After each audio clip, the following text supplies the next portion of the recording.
the United Nations. The Southwest African Peace Accords are signed.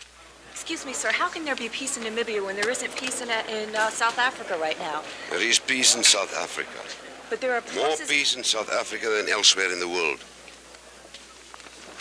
Global Vision presents a new season of the television news magazine of Southern Africa. It doesn't exist on television, and it doesn't exist. I would actually appeal to the world that information is there and can be found. Because it is important that people know what is happening.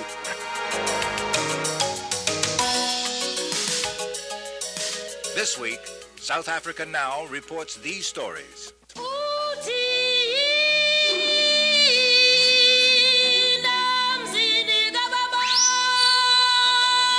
Grassroots culture.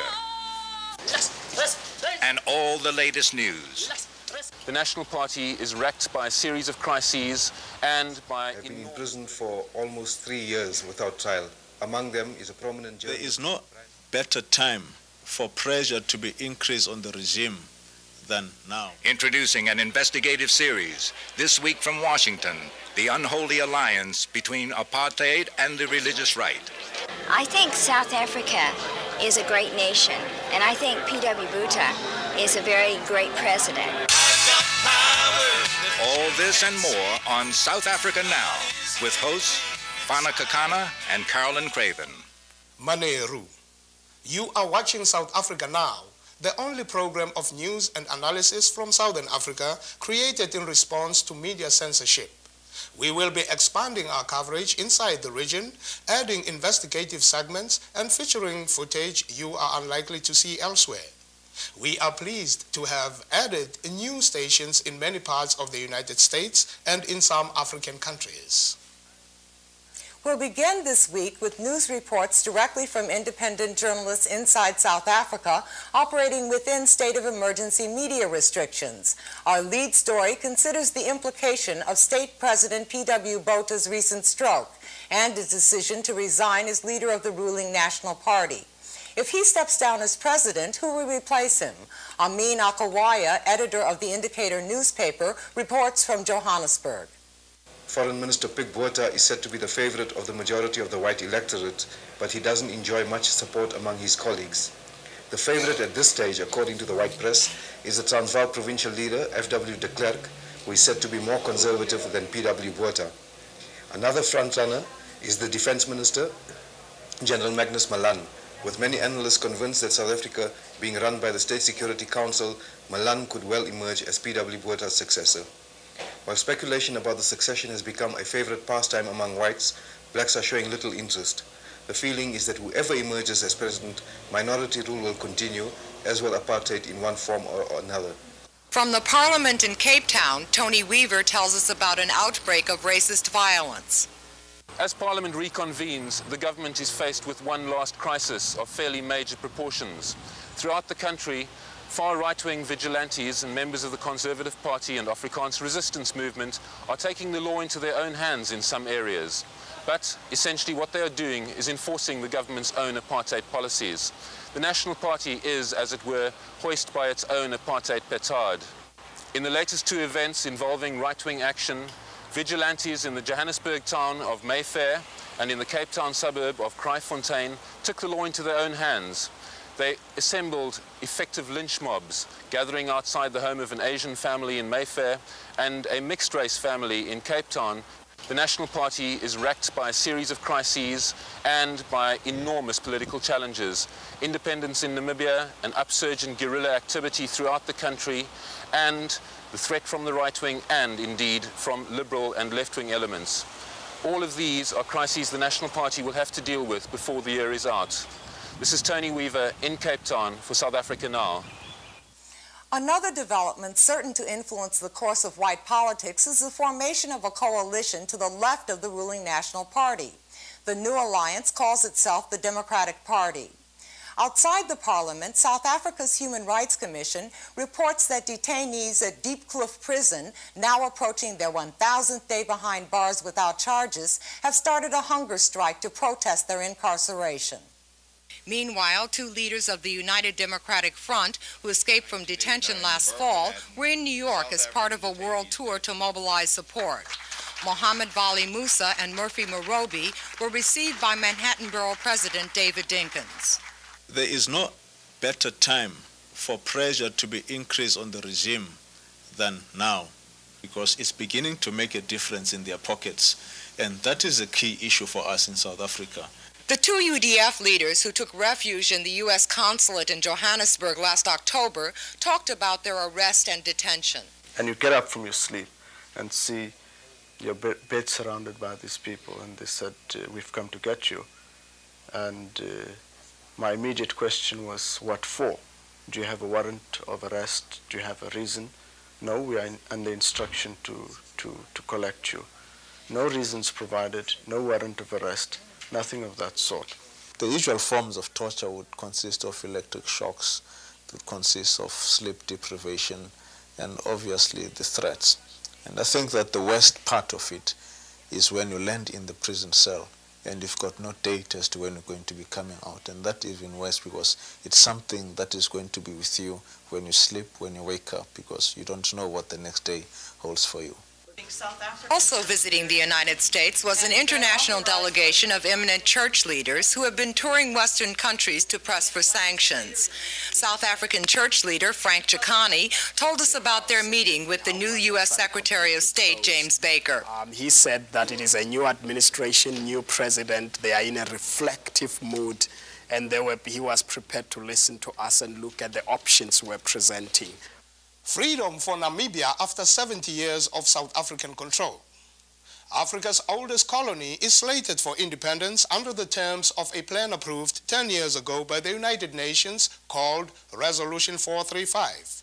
It provides for staged South African troop withdrawal and free elections, but debate continues over how 435 is to be implemented. Mweli Mzizi has more. For a decade, the United Nations has been unable to overcome South Africa's unwillingness to move forward. The recent Angola Peace Agreement signed last December by Angola, Cuba, and South Africa broke the political logjam. South Africa's Foreign Minister Pik Botha now pledges compliance. I'll be prepared to argue, after all, by signing this agreement, we have decided not to shoot it out. We have decided to talk.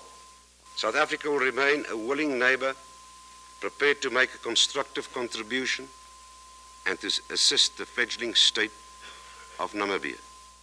UN peacekeeping forces like these will be sent to monitor compliance, but there is debate over the size of the force. The 5 permanent members of the Security Council, led by the US with Soviet and Chinese support, want to cut the number of troops for financial reasons. Namibian activists and church leaders are furious, claiming that the 7,500-person army is needed. Southwest Africa People's Organization President Sam Nujoma. SWAPO demands that there must be adequate UN peacekeeping force in order to ensure that to help creating the climate of peace. Press reports already suggest South African violations inside Namibia with a continued military call-up. And there are rumors that a Contra army is being formed to destabilize Namibia. Omarou Youssoufou is secretary of the Organization of African Unity. It is true, the South Africans are trying to link up Savimbi, and they have been successful with the reactionary forces inside Namibia. And this is the reason. It is because we suspected, and we've never trusted South Africa, that we are insisting that at least the 7,500 soldiers should be deployed in that country. And finally, in the news, the first of a number of reports from the mid-January conference of the African American Institute in Lusaka, Zambia. Many prominent newspapers covered the event, but South Africa now sent the only American television crew. The conference is a major event, with 14 African governments sending ministers and the U.S. sending a high-level delegation from Congress, U.S. businesses, and organizations. Frank Ferrari, acting president of the African American Institute. But I'm encouraged by the fact that the representation here is of such a leadership level that the kinds of issues that are being discussed will be brought to the attention of the membership of both the House and the Senate upon their return. One Zambia, one Zambia. African leaders appealed for more U.S. aid, debt relief, and action against apartheid. That call was made most eloquently by Zambian President Kenneth Kaunda, a leader of the Frontline States.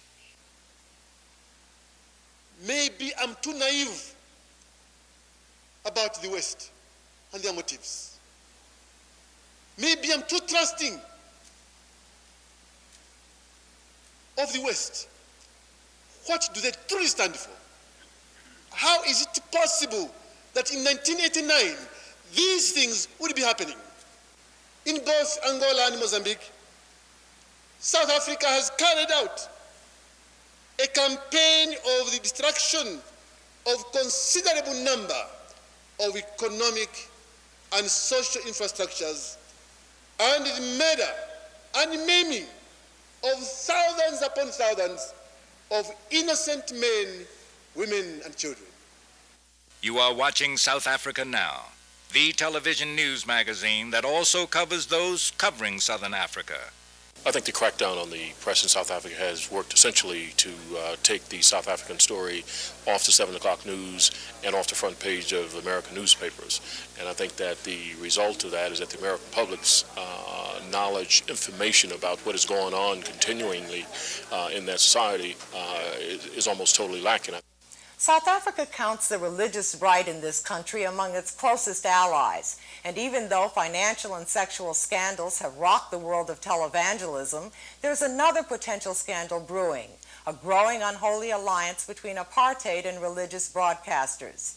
This week, South Africa Now introduces the first of a series of investigative reports on Pretoria's propaganda offensive in the United States. I've got power that you can't see. God is living inside of me. Oh, they were singing the Lord's praises.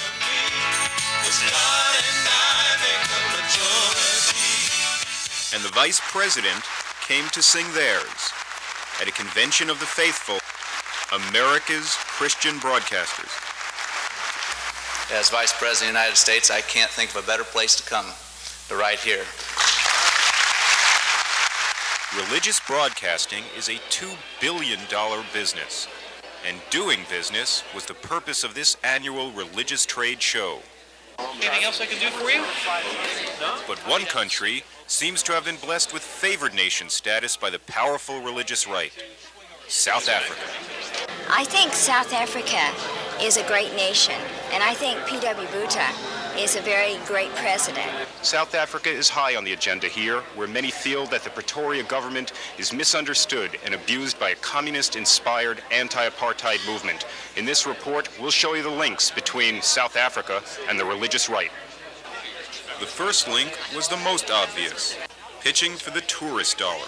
Communication is what's going to change things. Tourism is the best form of communication. The South African Tourist Board was front and center with packaged tours and pilgrimages. Business was booming, but these safaris feature political proselytizing. We met this South African churchman at the booth who gave us the typical pitch. I think the United States must know that there are people who do not approve of sanctions and who do not approve of violence as a means of bringing about changes in South Africa. Anyone who is a Christian cannot support sanctions because sanctions are going to make people poor, sanctions are going to make people not to have food. Tebahali, who came here with South African religious broadcasters, also preaches that his country is changing dramatically, a major theme of this South African Tourist Corporation film. It is also a land of change. Another link. Tourist ads help finance theo-political publications like this one that push the South African government line. David Balziger distributes 1 million copies of this slick pro-Pretoria propaganda, many targeted at U.S. policymakers. Know of about 4 cases where the magazine ended up being quite influential in the legislative debate within states that was used successfully to oppose divestment and disinvestment. A more graphic and emotional approach can be found in widely circulated videos like this one that features American evangelists. It purposely ignores brutal state-sponsored violence. Let us go to the words of KGB puppet Oliver Tambo, head of the ANC, in January 1987. Why is the religious right so fascinated with South Africa? David Crane of People for the American Way, a public interest group that monitors the fundamentalist right, has a theory. The religious right and far right resist civil rights for blacks in this country, and I think they're resisting it for blacks in South Africa. And secondly, the religious right sees a communist or Marxist behind every tree, and in this case, I think they're claiming that if this government, the current government, falls, that it will fall into Marxist hands or communist hands. The South African government encourages visits by religious broadcasters, like Pat Robertson, who spent a week broadcasting live from South Africa last fall. Next, from South Africa, a week wasn't enough, so for one more special day, the excitement continues. Join Pat Robertson as he speaks from his heart to the people of South Africa. Robertson's Christian Broadcasting Network is not just doing missionary work. It is marketing a product with a political message. Here's one of his salesmen, Paul Wirtz. I think Pat believes, from what I've heard him say, that it's a very strategic part of the world in terms of minerals and strategic in many ways, economically as well as politically, and he feels that there needs to be at least some presence of CBN there. Robertson's not alone. Jerry Falwell, here debating Jesse Jackson on Nightline, pitched Krugerrands in a propaganda offensive following a trip to South Africa. Blacks killing blacks by putting a kerosene-soaked inner tube around someone's neck and burning them alive? Is this South Africa is a passionate issue for the religious right. That was evident during a live broadcast of a Christian talk show at the convention. Author Mark Matabane, a critic of the South African government, was jeered and attacked. Reasonable thinking people underneath an unreasonable society. Who can talk of reason in an unreasonable society? Pretoria's troops have encouraged South African evangelists, whose flocks have tripled in a decade. Oklahoma-trained Reverend Ray McCauley heads the largest born-again congregation in his country.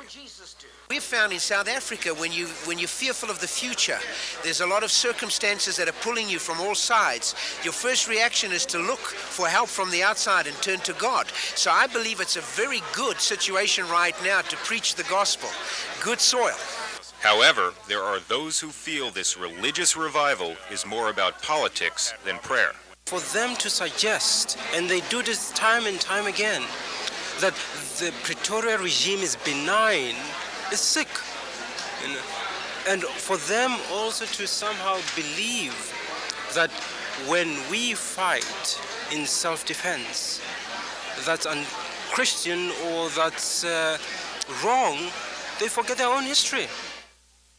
Eric Nadler is here. Eric, what does the South African government have to say about all this? Not much, Carolyn. Though the South African presence at the convention was huge, no one was talking. The South African ambassador and the born-again chaplain of the Defense Forces ducked interviews, but we're interested in talking with them and we'll keep trying. As South African opposition politics has been forced underground, culture has become a major form of political expression. This week, we'll bring you an extract from a new documentary showcasing that cultural energy. It is from the British series Signals, produced by Holmes Associates for Channel 4. The film will be shown in London in the same week you are seeing portions of it here.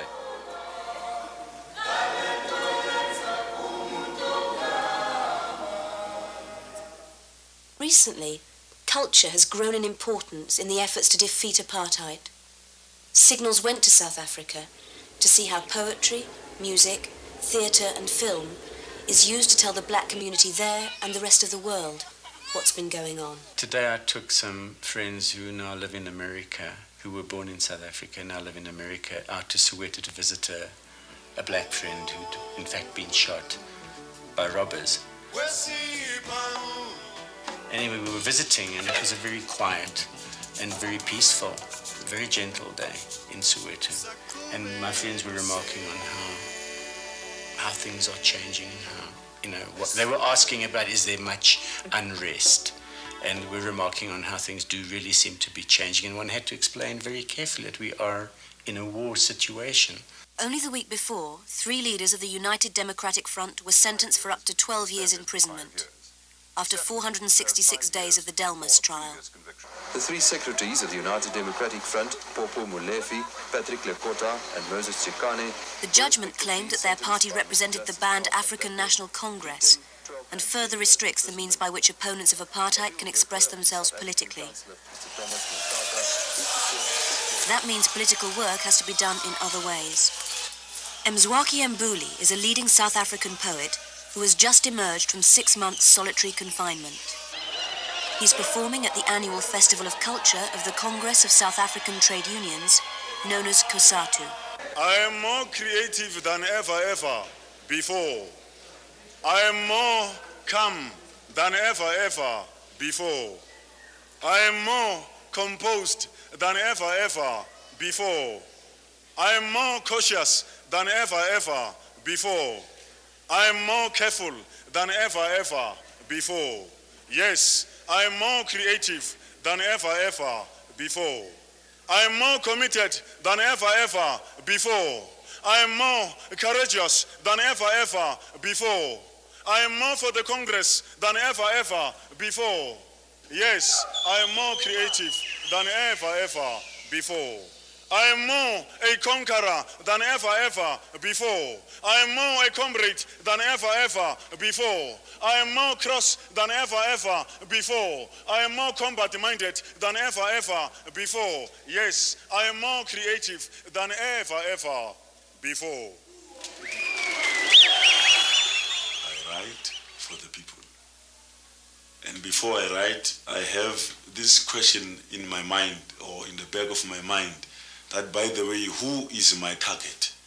And my target is the people. What is the message? The message is for the people, irrespective of where they are, color, etc.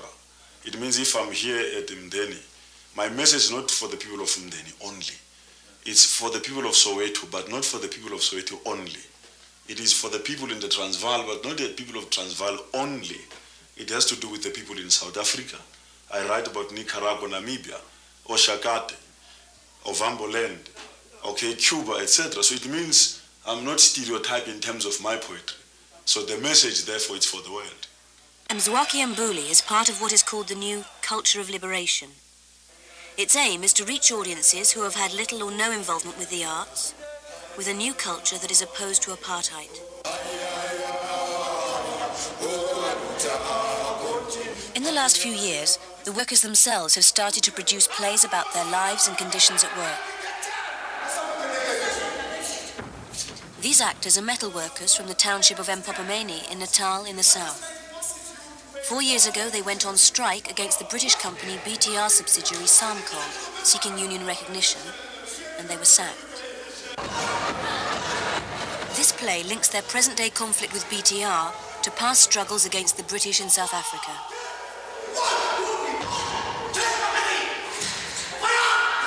Culture for us in this country should represent for us the resurrection, risorgimento, the coming up, the becoming of the real man from what he was intended to be by his creator.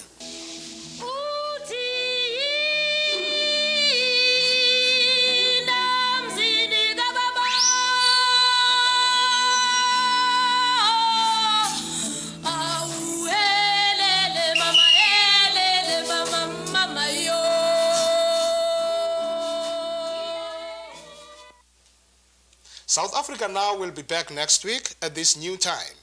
Please spread the word about the program. Transcripts are $3. Send your request with a self-addressed stamped envelope.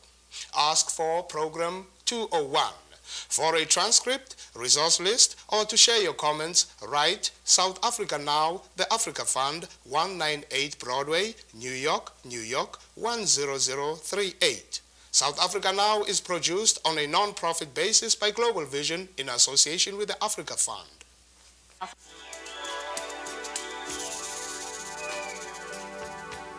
Sakale Hussein, my babu.